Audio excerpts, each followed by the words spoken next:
ಆಜಿ ಮಸಾಲ. ಎಂತ ಅಡಿಗೆಯ ರುಚಿಯಾಗೋ ರಹಸ್ಯವು 20 ರೂಪಾಯಿ. ರಾಜ್ಯ ರಾಜಕೀಯದಲ್ಲಿ ಸದ್ಯ ನೈಸ್ ಟೋಲ್ ಜಟಾಪಟಿ ಜೋರಾಗ್ತಾ ಇದೆ. ನೈಸ್ ರಸ್ತೆಯಲ್ಲಿ ಟೋಲ್ ಅನ್ನ ಪಾವತಿ ಮಾಡಬೇಕಾ ಬೇಡವಾ?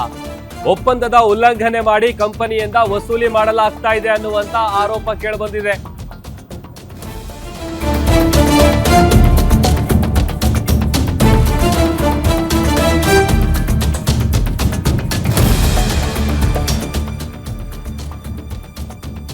ರಾಜ್ಯ ರಾಜಕೀಯದಲ್ಲಿ ಜೋರಾಗ್ತಾ ಇದೆ ನೈಸ್ ಟೋಲ್ ಜಟಾಪಟಿ. ನೈಸ್ ರಸ್ತೆಯಲ್ಲಿ ಟೋಲ್ ಅನ್ನ ಪಾವತಿ ಮಾಡಬೇಕಾ ಬೇಡವಾ? ಒಪ್ಪಂದದ ಉಲ್ಲಂಘನೆ ಮಾಡಿ ಕಂಪನಿಯಿಂದ ವಸೂಲಿ ಆಗ್ತಾ ಇದೆ ಅನ್ನುವಂತ ಆರೋಪ ಕೇಳಿಬಂದಿದೆ. ಸರ್ಕಾರ ಮತ್ತೆ ನೈಸ್ ಕಂಪನಿಯ ವಿರುದ್ಧ ಎಚ್.ಡಿ. ಕುಮಾರಸ್ವಾಮಿ ಅವರು ಮಹಾ ಸಮರವನ್ನ ಸಾರಿದ್ದಾರೆ. ಅಗ್ರಿಮೆಂಟ್ ಏನಿದೆ ಆ ಅಗ್ರಿಮೆಂಟ್ ಪ್ರಕಾರ ಉಲ್ಲಂಘನೆ ಆಗಿದೆ. ರೈತರಿಗೆ ಇನ್ನೂ ಕೂಡ ಪರಿಹಾರ ಸಿಕ್ಕಿಲ್ಲ.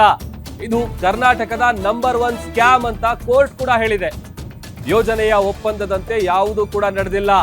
ಭೂಮಿ ಕೊಟ್ಟಿರುವಂತ ರೈತರಿಗೆ ಯಾವುದೇ ರೀತಿಯಾದಂತ ಪರಿಹಾರವನ್ನು ಕೂಡ ಕೊಟ್ಟಿಲ್ಲ. ನೈಸ್ಗೆ 30 ವರ್ಷ ತುಂಬಿದೆ. ಅಕ್ರಮದ ಮೇಲೆ ಅಕ್ರಮವನ್ನ ಮಾಡ್ತಾ ಇದೆ. ರೈತರಿಗೆ ಪರಿಹಾರ ಕೊಡದೆ ಯೋಜನೆಯೂ ಕೂಡ ಪೂರ್ಣಗೊಂಡಿಲ್ಲ.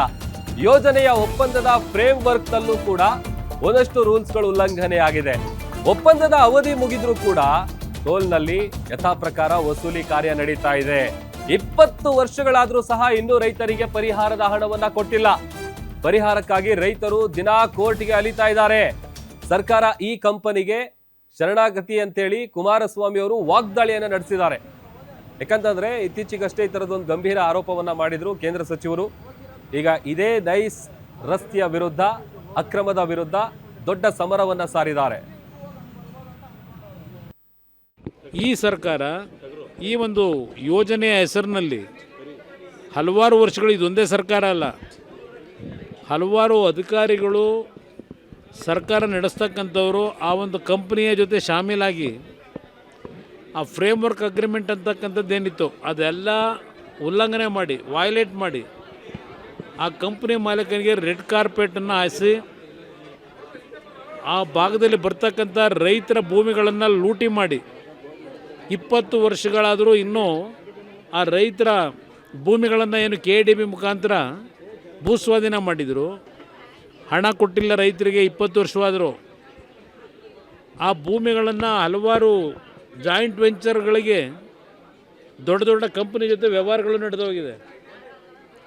ಅದೆಲ್ಲದರ ಹಿನ್ನೆಲೆಯಲ್ಲಿ ನ್ಯಾಯಾಲಯ ಕೊಟ್ಟಂಥ ತೀರ್ಪು, ಆ ಟೋಲ್ ಕಲೆಕ್ಷನ್ ಮಾಡ್ತಿರ್ತಕ್ಕಂಥದ್ದೇ ಇವತ್ತು ಕಾನೂನು ಬಾಹಿರ ಅಂತಕ್ಕಂಥ ತೀರ್ಪು ಕೊಟ್ಟಿದ್ದಾರೆ. ಇಷ್ಟೆಲ್ಲ ಕೊಟ್ಟರು ಈ ಸರ್ಕಾರ ಯಾವುದೇ ರೀತಿ ಕ್ರಮ ತೆಗೆದುಕೊಳ್ತಕ್ಕಂಥದ್ದಕ್ಕೆ ಯಾತಕ್ಕೆ ಮೌನವಾಗಿದ್ದಾರೆ? ನಿನ್ನೆ ದಿನ PWD ಸಚಿವರು ಹೇಳ್ತಾರೆ ಇನ್ನೂ 10 ವರ್ಷ ಕಂಪ್ನಿಗೆ ಅಗ್ರಿಮೆಂಟ್ ಇದೆ ಅಂತೇಳಿ. ಯಾವ ಅಗ್ರಿಮೆಂಟ್ ಇದೆ ಅಂದರೆ? ನೀವು ಸರ್ಕಾರದವರು ಅವನ ಜೊತೆಯಲ್ಲಿ ಆ ಕಂಪ್ನಿ ಜೊತೆ ನೀವು ಸೇರ್ಕೊಂಡು ಲೂಟಿ ಹೊಡ್ಕೊಂಡು ಕೂತ್ಕೊಳ್ಳಿ. ರೈತರು ದಿನ ಕೋರ್ಟ್ ಮುಂದೆ ಹಲ್ಕೊಂಡು ನಿಂತಿರ್ತಾರಲ್ವಾ? ಇವತ್ತು ತೀರ್ಪು ಕೊಟ್ಟಿರೋದೇನೆ ಇವರಿಗೆ, ಈ ಸರ್ಕಾರಕ್ಕೆ.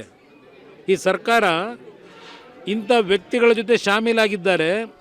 ಇವತ್ತು ಈ ಒಂದು ಸರ್ಕಾರಗಳು ನಡೆಯತಕ್ಕಂಥದ್ದು ಯಾವನೋ ಒಬ್ಬ ವ್ಯಕ್ತಿಗೆ ರಕ್ಷಣೆ ಕೊಡಲಿಕ್ಕೆಲ್ಲ ಸರ್ಕಾರ ಇರೋದು. ನಾಡಿನ 6.5 ಕೋಟಿ ಜನತೆಗೆ ರಕ್ಷಣೆ ಕೊಡಲಿಕ್ಕಿರೋದು ಸರ್ಕಾರ ಅನ್ನೋದನ್ನು ತೀರ್ಪು ಕೊಟ್ಟಿದ್ದಾರೆ, ಫೈಂಡಿಂಗ್ಸ್ ಕೊಟ್ಟಿದ್ದಾರೆ. ಈ ಸರ್ಕಾರ ಈ ಕಂಪನಿಗೆ ಇವತ್ತು ಸಂಪೂರ್ಣ ಶರಣಾಗತಿಯನ್ನು ಮಾಡಿದ್ದಾರೆ ಅಂತಕ್ಕಂಥದ್ದು ಒಂದು.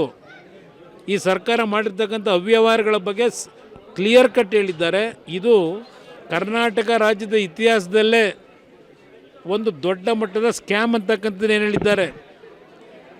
ಇನ್ನೂ ಈ ಸರ್ಕಾರ ಮೌನಕ್ಕಿರೋದು ನೋಡಿದ್ರೆ ಏನು ಮಾರಾಟ ಮಾಡ್ಕೊಂಡಿದ್ದೀರಿ ನಿಮ್ಮ ಈ ಸರ್ಕಾರದಲ್ಲಿ ಇರ್ತಕ್ಕಂಥ ಮಂತ್ರಿಗಳು, ಮುಖ್ಯಮಂತ್ರಿ, ನಿಮ್ಮ ವ್ಯವಹಾರ ಏನು ಇಟ್ಕೊಂಡಿದ್ದೀರಿ ಅಲ್ಲಿ? ಹಾಗಿದ್ರೆ ಈ ಸರ್ಕಾರಕ್ಕಿಂತ ಆ ಕಂಪನಿ ಮಾಲೀಕ ದೊಡ್ಡವನ? ಇದು ಕೇಂದ್ರ ಸಚಿವರಾದಂತಹ ಎಚ್.ಡಿ. ಕುಮಾರಸ್ವಾಮಿ ಅವರು ಹೇಳ್ತಾ ಇರುವಂತ ವಿಚಾರ. ಹಾಗಾದ್ರೆ ಇಷ್ಟು ದೊಡ್ಡ ಮಟ್ಟದಲ್ಲಿ ವಿವಾದ ಆಗ್ತಾ ಇದೆಯಲ್ಲ, ಇದಕ್ಕೆ ಪ್ರಮುಖವಾದಂತ ಕಾರಣಗಳೇನು ಅದನ್ನ ನೋಡ್ತಾ ಹೋಗೋಣ. ನೋಡಿ, ಒಪ್ಪಂದದ ಪ್ರಕಾರ ಈಗ ಆ ಒಪ್ಪಂದದ ವಿಚಾರ ಏನಿದೆ ಅದು ಉಲ್ಲಂಘನೆ ಆಗಿದೆ. ಅದರ ಜೊತೆಗೆ ಅಪೂರ್ಣ ಕಾಮಗಾರಿ ಕೂಡ ಆಗಿದೆ. 111 ಕಿಲೋಮೀಟರ್ ಎಕ್ಸ್ಪ್ರೆಸ್ ವೇ ಇದೆ, ಪೆರಿಫೆರಲ್ ರಸ್ತೆ, 5 ಟೌನ್ಶಿಪ್ ಅನ್ನ ನಿರ್ಮಿಸಬೇಕಿತ್ತು. ಆದ್ರೆ 25 ವರ್ಷದಲ್ಲಿ ಸಂಸ್ಥೆಯಿಂದ ಕೇವಲ 5 ಕಿಲೋಮೀಟರ್ನಷ್ಟು ಮಾತ್ರ ರಸ್ತೆಯನ್ನ ನಿರ್ಮಾಣ ಮಾಡಲಾಗಿದೆ. ಜೊತೆಗೆ ಯೋಜನೆಯ ಹೆಸರಿನಲ್ಲಿ ರೈತರಿಂದ ಸಾವಿರಾರು ಎಕರೆ ಭೂಮಿಯನ್ನ ಸ್ವಾಧೀನಪಡಿಸಿಕೊಳ್ಳುವಂತ ಕೆಲಸ ಕೂಡ ಆಗಿದೆ.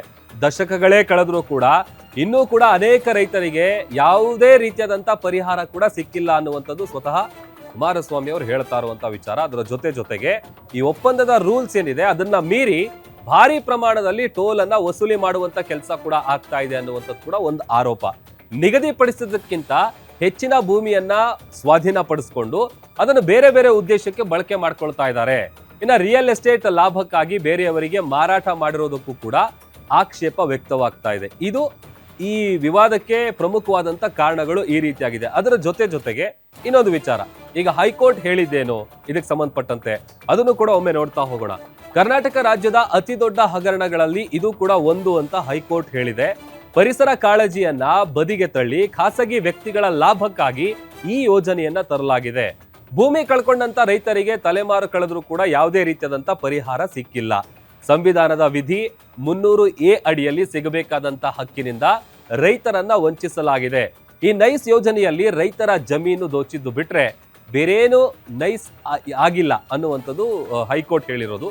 ಒಂದೊಂದು ಕಡೆ ಸ್ವತಂತ್ರ ತನಿಖೆ ಮತ್ತು ಫೋರೆನ್ಸಿಕ್ ಆಡಿಟ್ಗೆ ಹೈಕೋರ್ಟ್ ಆದೇಶವನ್ನ ಕೂಡ ಕೊಟ್ಟಿದೆ. ಕಂಪನಿಯು ತನ್ನ ಉದ್ದೇಶಗಳನ್ನ ನಿರ್ವಹಿಸುವಲ್ಲಿ ಸಂಪೂರ್ಣವಾಗಿ ಫೇಲ್ ಆಗಿದೆ. ಸರ್ಕಾರ ಯಾಕೆ ಈ ಯೋಜನೆಯನ್ನ ರದ್ದುಗೊಳಿಸಿಲ್ಲ ಅಂತ ಕೂಡ ಹೈಕೋರ್ಟ್ ಪ್ರಶ್ನೆ ಮಾಡಿದೆ. ಈಗ ಭೂಮಿ ಕೊಟ್ಟಿರುವಂತವರು ಈಗ ಕೋರ್ಟ್ಗಳಿಗೆ ಕಚೇರಿಗಳಿಗೆ ಅಲಿಬೇಕಾದಂತ ಸನ್ನಿವೇಶದಲ್ಲಿ ಅವರಿದ್ದಾರೆ. ಬಟ್ ಇಷ್ಟೆಲ್ಲ ಆಗ್ತಾ ಇದ್ರು ಕೂಡ ಅಲ್ಲಿ ಈಗ ಹಣ ಪಾವತಿ ಮಾಡ್ಬೇಕಾ ಬೇಡವಾ ಈ ತರದ್ದು ಒಂದಷ್ಟು ಗೊಂದಲಗಳಿದೆ. ಸಹಜವಾಗಿ ಆ ಒಪ್ಪಂದ ಏನಿರುತ್ತೆ ಆ ಅಗ್ರಿಮೆಂಟ್ ಪ್ರಕಾರ ಇಲ್ಲಿ ಯಾವುದು ಕೂಡ ನಡೆದುಕೊಳ್ಳಲಾಗ್ತಾ ಇಲ್ಲ. ಹಾಗಾದ್ರೆ ಎಷ್ಟು ವರ್ಷದ ಒಪ್ಪಂದ ಇತ್ತು ಅದರ ಡೀಟೇಲ್ಸ್ ಕೂಡ ನೋಡ್ತಾ ಹೋಗೋಣ. ಸರ್ಕಾರ ಹಾಗೇನೆ ನೈಸ್ ಸಂಸ್ಥೆಯ ನಡುವೆ ಒಟ್ಟು 40 ವರ್ಷಗಳ ಒಪ್ಪಂದ ಇರುತ್ತೆ ಅಗ್ರಿಮೆಂಟು. 1997 ಏಪ್ರಿಲ್ 3ರಂದು ನಡೆದಿದ್ದಂತಹ ಮೂಲ ಚೌಕಟ್ಟು ಒಪ್ಪಂದ ಇದು. ರಸ್ತೆ ಮತ್ತು ಮೂಲ ಸೌಕರ್ಯಗಳ ನಿರ್ಮಾಣಕ್ಕೆ ಅಂತೇಳಿ 10 ವರ್ಷಗಳ ಕಾಲಾವಕಾಶವನ್ನ ನೀಡಲಾಗಿರುತ್ತೆ. ಆ ನಿರ್ಮಾಣ ಮುಗಿದ ನಂತರ 30 ವರ್ಷಗಳ ಕಾಲ ಟೋಲ್ ಸಂಗ್ರಹ ಅವಧಿಯ ಒಪ್ಪಂದ ಒಳಗೊಂಡಿರುತ್ತೆ. ಇದರಲ್ಲಿ ಹೂಡಿಕೆ ಮಾಡಿದಂತ ಹಣ ವಾಪಸ್ ಪಡೆಯೋದಕ್ಕೆ 30 ವರ್ಷಗಳ ಕಾಲ ಈ ಅಗ್ರಿಮೆಂಟ್ ಅಲ್ಲಿ ಉಲ್ಲೇಖ ಮಾಡಲಾಗಿರುತ್ತೆ. ಒಪ್ಪಂದವಾಗಿ 25 ವರ್ಷಕ್ಕಿಂತ ಹೆಚ್ಚು ಕಳೆದ್ರೂ ಕೂಡ ಯಾವುದೇ ರೀತಿಯಾದಂತ ಭರವಸೆಗಳೇನಿದೆ ಅದು ಯಾವುದು ಕೂಡ ಫುಲ್ಫಿಲ್ ಆಗಿಲ್ಲ ಅಥವಾ ಪೂರ್ಣಗೊಂಡಿಲ್ಲ. 111 ಕಿಲೋಮೀಟರ್ ಮುಖ್ಯ ಎಕ್ಸ್ಪ್ರೆಸ್ ವೇನಲ್ಲಿ ಕೇವಲ 5 ಕಿಲೋಮೀಟರ್ ರಸ್ತೆ ಮಾತ್ರ ನಿರ್ಮಾಣ ಆಗಿದೆ. ಕಾಮಗಾರಿ ಆಗಲಿಲ್ಲ ಅಂತ ಅಂದ್ರೂ ಕೂಡ ಲಿಂಕ್ ರೋಡು ಈ ಪೆರಿಫೆರಲ್ ರಸ್ತೆಯಲ್ಲಿ ಟೋಲ್ಗಳನ್ನ ಕಲೆಕ್ಟ್ ಮಾಡುವಂತಹ ಕೆಲಸ ಆಗ್ತಾ ಇದೆ. ಸೊ ಇದು ಓವರ್ ಆಲ್ ಒಂದು ಹೈಕೋರ್ಟ್ ಹೇಳಿದ್ದು, ಜೊತೆಗೆ ವಿವಾದಕ್ಕೆ ಪ್ರಮುಖವಾದಂತ ಕಾರಣ ಏನು, ಜೊತೆಗೆ ಅಲ್ಲಿ ಒಪ್ಪಂದ ಎಷ್ಟು ವರ್ಷಗಳಿಗಾಗಿತ್ತು, ಯಾವ ರೀತಿ ಏನು ಅಂತ, ಜೊತೆಗೆ ಕೇಂದ್ರ ಸಚಿವರಾದಂತಹ HD ಕುಮಾರಸ್ವಾಮಿ ಅವರು ಇಟ್ಟಿರುವಂತಹ ಬೇಡಿಕೆಗಳೇನು ಅದನ್ನು ಕೂಡ ನೋಡ್ತಾ ಹೋಗೋಣ. ನೈಸ್ ರಸ್ತೆಯಲ್ಲಿ ನಿಯಮ ಬಾಹಿರವಾಗಿ ಹಣವನ್ನ ಕಲೆಕ್ಟ್ ಮಾಡುವಂತ ಕೆಲಸ ಆಗ್ತಾ ಇದೆ, ಸಂಗ್ರಹಿಸ್ತಾ ಇದ್ದಾರೆ. ತಕ್ಷಣ ನೈಸ್ ರಸ್ತೆಯ ಟೋಲ್ ಸಂಗ್ರಹ ಏನಿದೆ ಅದು ಇಮಿಡಿಯೇಟ್ ಆಗಿ ಸ್ಟಾಪ್ ಆಗಬೇಕು. ಸ್ವತಂತ್ರ ತನಿಖೆ ಮತ್ತು ಫೋರೆನ್ಸಿಕ್ ಆಡಿಟ್ಗೆ ಹೈಕೋರ್ಟ್ ಸೂಚಿಸಿದೆ. ರಾಜ್ಯ ಸರ್ಕಾರ ಹೈಕೋರ್ಟ್ ಆದೇಶವನ್ನ ಯಥಾ ಪ್ರಕಾರ ಏನು ಆದೇಶ ಕೊಟ್ಟಿದೆ ಅದನ್ನು ಪಾಲನೆ ಮಾಡಬೇಕು. ನಿಗದಿಪಡಿಸಿದ್ದಕ್ಕಿಂತ 550 ಎಕರೆಗಳಷ್ಟು ಹೆಚ್ಚುವರಿ ಭೂಮಿಯನ್ನ ಹಸ್ತಾಂತರ ಮಾಡುವಂತ ಕೆಲಸ ಕೂಡ ಆಗಿದೆ. ಆ ಹೆಚ್ಚುವರಿ ಭೂಮಿಯನ್ನ ಸರ್ಕಾರ ವಾಪಸ್ ಪಡಿಬೇಕು. ಹಿಂದೆ ಅಕ್ರಮಗಳ ತನಿಖೆಯನ್ನ ನಡೆಸಿ ನೀಡಿದಂತ ವರದಿ ಏನಿದೆ ಅದನ್ನ ಜಾರಿಗೊಳಿಸಬೇಕು. TB ಜಯಚಂದ್ರ ನೇತೃತ್ವದ ಸಮಿತಿ ಕೊಟ್ಟಿದ್ದಂತ ಶಿಫಾರಸುಗಳೇನಿದೆ ಅದನ್ನು ಕೂಡ ಜಾರಿಗೊಳಿಸಿ ಅನ್ನುವಂತ ಬೇಡಿಕೆಯನ್ನ HDK ಅವರು ಮುಂದಿಟ್ಟಿದ್ದಾರೆ. ನೈಸ್ ಯೋಜನೆಯನ್ನ ಸರ್ಕಾರ ತನ್ನ ಸುಪರ್ದಿಗೆ ತೆಗೆದುಕೊಳ್ಬೇಕು. ನೈಸ್ ಸಂಸ್ಥೆಯಿಂದ ವಂಚನೆಗೆ ಒಳಗಾಗಿರುವಂತ ರೈತರು ಯಾರೆಲ್ಲ ಇದ್ದಾರೆ ಅವರಿಗೆ ನ್ಯಾಯಯುತವಾದಂತ ಪರಿಹಾರವನ್ನ ನೀಡಬೇಕಾದಂತ ಕೆಲಸವನ್ನ ಸರ್ಕಾರ ಮಾಡಬೇಕು ಅಂತ ಕೇಂದ್ರ ಸಚಿವರಾದಂತಹ HD ಕುಮಾರಸ್ವಾಮಿ ಅವರು ಈ ಎಲ್ಲಾ ಡಿಮ್ಯಾಂಡ್ಗಳನ್ನ ಅಥವಾ ಬೇಡಿಕೆಗಳನ್ನ ಮುಂದಿಟ್ಟಿದ್ದಾರೆ. ಇದರ ಜೊತೆಗೆ ರೈತರ ಪ್ರಮುಖ ಬೇಡಿಕೆಗಳನ್ನು ಕೂಡ ನೋಡ್ತಾ ಹೋಗೋಣ. ಒಂದು, ಬಾಕಿ ಉಳಿದಿರುವಂತ ನಿವೇಶನಗಳನ್ನ ತಕ್ಷಣ ಕೊಡಬೇಕು. ಅಗತ್ಯಕ್ಕಿಂತ ಹೆಚ್ಚಾಗಿ ಸ್ವಾಧೀನಪಡಿಸಿಕೊಂಡಂತ ಜಮೀನೇನಿದೆ ಅದನ್ನ ಹಿಂದಿರುಗಿಸಬೇಕು. ಜಮೀನು ಕಳ್ಕೊಂಡು ಕುಟುಂಬಗಳಿಗೆ ಶಾಶ್ವತ ಉದ್ಯೋಗವನ್ನ ಕೊಡಬೇಕು. ಇನ್ನು ಬಾಕಿ ಇರುವಂತ ಪರಿಹಾರ ಹಾಗೇನೆ ಸೌಲಭ್ಯಗಳನ್ನ ಶೀಘ್ರವಾಗಿ ಜಾರಿಗೆ ತರಬೇಕು. ಹಲವು ವರ್ಷಗಳಿಂದ ಬಾಕಿ ಇರುವಂತ ಈ ಭೂ ಸ್ವಾಧೀನ ಸಮಸ್ಯೆಗೆ ಅಂತಿಮ ಪರಿಹಾರವನ್ನ ಕೊಡಿ. ಇದೆಲ್ಲೂ ಕೂಡ ರೈತರು ಇಟ್ಟಿರುವಂತಹ ಡಿಮ್ಯಾಂಡ್ಗಳು. ಇನ್ನು ರೈತರಿಗೆ ಕೊಟ್ಟಿದ್ದಂತ ಭರವಸೆಗಳು, ಎಕರೆಗೆ 20 ಲಕ್ಷ ಪರಿಹಾರ ಬೇಡಿಕೆ ಇತ್ತು, ಬದಲಿಗೆ 7 ರಿಂದ 8 ಲಕ್ಷ ಪರಿಹಾರ. ಅಗತ್ಯಕ್ಕೆ ಅನುಗುಣವಾಗಿ 30x40 ಅದರ ಜೊತೆಗೆ 40-60 ಸೈಟ್ಗಳ ಹಂಚಿಕೆ. ಜಮೀನು ಕಳ್ಕೊಂಡಂತ ಪ್ರಮಾಣದ ಆಧಾರದ ಮೇಲೆ ಗರಿಷ್ಠ 10 ಸೈಟು. ಇನ್ನು ಕುಟುಂಬದ ಸದಸ್ಯರಿಗೆ ನೈಸ್ ಯೋಜನೆಯಲ್ಲಿ ಉದ್ಯೋಗವನ್ನ ಕೊಡಬೇಕು. ರಸ್ತೆ ನಿರ್ಮಾಣಕ್ಕಾಗಿ ಅಗತ್ಯವಿರುವಷ್ಟು ಜಮೀನನ್ನ ಬಳಸಿ ಉಳಿದಿದ್ದನ್ನ ವಾಪಸ್ ಕೊಡಬೇಕು. ಜೊತೆಗೆ ಈ ಇನ್ನೊಂದು ವಿಚಾರ, ರೈತರ ಡಿಮ್ಯಾಂಡ್, ಇಲ್ಲಿ ರೈತರು ಕೂಡ ಒಂದಷ್ಟು ಡಿಮ್ಯಾಂಡ್ ಇದೆಯಲ್ಲ, ಅದು ಏನು ಅಂತ ಅಂದ್ರೆ ಪರಿಹಾರದ ಹಣ ದೊರೆತಿದ್ರು ಕೂಡ ಸೈಟ್ಗಳು ಇನ್ನೂ ಸಿಕ್ಕಿಲ್ಲ, ಉದ್ಯೋಗದ ಭರವಸೆಯೂ ಕೂಡ ಈಡೇರಿಲ್ಲ, ಸರಿಯಾದ ಕೆಲಸ ಸಿಗುವಂತ ಕೆಲಸ ಇನ್ನೂ ಕೂಡ ಆಗಿಲ್ಲ. ಆಮೇಲೆ ದೊಡ್ಡ ದೊಡ್ಡ ಹುದ್ದೆಗಳನ್ನ ಹೊರಗಿನವರು ಅವ್ರಿಗೆ ಹೋಗ್ತಾ ಇದೆ, ನಮಗೆ ಸಿಗ್ತಾ ಇಲ್ಲ. ಕೆಲ ಸ್ಥಳೀಯರಿಗೆ ಮಾತ್ರ ಈ ಡಿ ಗ್ರೂಪು ವಾಚ್ಮೆನ್ ಕೆಲಸಗಳು ಇದು ಮಾತ್ರ ಸಿಕ್ಕಿರೋದು. ಅಂದ್ರೆ ಅಲ್ಲಿ ಸಿಕ್ಕಿರುವಂತ ಕೆಲಸಗಳೆಲ್ಲ ಅಂತಂದ್ರೆ ದೊಡ್ಡ ದೊಡ್ಡ ಹುದ್ದೆಗಳಿರುತ್ತಲ್ಲ, ಅದು ಬೇರೆಯವ್ರ ಪಾಲಾಗ್ತಾ ಇದೆ. ನಮ್ಗೆ ಈ ಡಿ ಗ್ರೂಪು ವಾಚ್ಮೆನ್ ಕೆಲಸಗಳು ಇಂಥವು ಸಿಗ್ತಾ ಇದೆ. ಕೂಡಲೇ ಪೂರ್ಣ ಪರಿಹಾರವನ್ನ ಕೊಡಬೇಕು, ಏನು ಒಪ್ಪಂದ ಆಗಿತ್ತು ಆ ಒಪ್ಪಂದದ ಪ್ರಕಾರ ನಡೆದುಕೊಳ್ಬೇಕು ಅನ್ನುವಂಥದ್ದು ರೈತರು ಇಟ್ಟಿರುವಂತಹ ಡಿಮ್ಯಾಂಡ್. ಸೊ ಓವರ್ ಆಲ್ ಈ ಎಲ್ಲ ವಿಚಾರಗಳು ಈಗ ಸರ್ಕಾರದ ಮುಂದೆ ಇರುವಂತಹ ಪ್ರಶ್ನೆಗಳು. ಯಾಕೆ ಅಂತ ಅಂದ್ರೆ, ಒಂದು, ಸರ್ಕಾರ ಈಗ ಏನಲ್ಲಿ ನೈಸ್ ಒಪ್ಪಂದದ ಪ್ರಕಾರ ಹಣವನ್ನ ವಸೂಲಿ ಮಾಡುವಂತ ಕೆಲಸ ಮಾಡ್ತಾ ಇದೆ, ಅದನ್ನ ಇಮಿಡಿಯೇಟ್ ಆಗಿ ಸ್ಟಾಪ್ ಮಾಡಬೇಕು ಅನ್ನುವಂಥದ್ದು ಡಿಮ್ಯಾಂಡ್. ನೋಡೋಣ ಮುಂದಿನ ದಿನಗಳಲ್ಲಿ ಇದು ಏನಾಗುತ್ತೆ ಅಂತ ಹೇಳಿ.